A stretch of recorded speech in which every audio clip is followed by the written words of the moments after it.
Big pass வீட்டில் இருக்கிற விசித்ரா அவர்கள் கிச்சனுக்கு வராங்கங்க. வந்து பார்த்த உடனே உங்களுக்கு அதிருப்தி. என்னடா இது தயிரை கடைஞ்சி அப்படியே வச்சுருக்கீங்க, இது என்னடா மணி லெஸ்ஸி சாப்பிட்டான். சரி இது என்னடா இங்கே குப்பை குப்பையாக கொட்டி வச்சுருக்கீங்க, என்னடா நடக்குது இங்கே? நான் இப்போ தான் ப்ரான் செஞ்சு சாப்பிட்டுக்கிட்டு இருக்கேன். இது என்னடா இது இங்கே ஏதோ கொட்டி இருக்குது, அது காப்பி போட்டாங்க அதில் லைட்டாக. சரி இதெல்லாம் யார் சுத்தப்படுத்துறது? நான் கிச்சனில் இருக்கும்போது எல்லாத்தையும் சுத்தப்படுத்தி வைப்பேன், அதுக்கே வைக்காமல் பேசுகிறீங்க. கமல் சார் வரையும் பேசுகிறாங்க. இப்போ என்னடா பண்ணிட்டு இருக்காங்க? அவர் கால் அடிபட்டுருச்சு, தூங்குறாரு.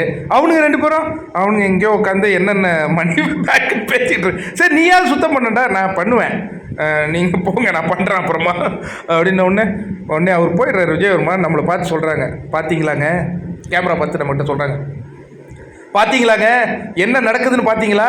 நான் சுத்தமாக வச்சுருந்தேன், என்னை போட்டு எல்லாம் பழி பண்ணானுங்க, இப்போ பாருங்கள் இப்படி இருக்குது.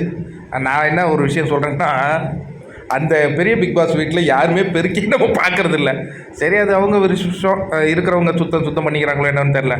இன்னொன்று இங்கே 4 பேருமே ஜென்ஸு தானே, இந்த அளவு கொஞ்சம் நீட்டாக இருக்காது. பட் விச்சுமாக்கு அது பிடிக்கல, நீட்டாக இருக்கணும் அப்படின்னு எதிர்பார்க்குறாங்க. நீங்கள் என்ன நினைக்கிறீங்க?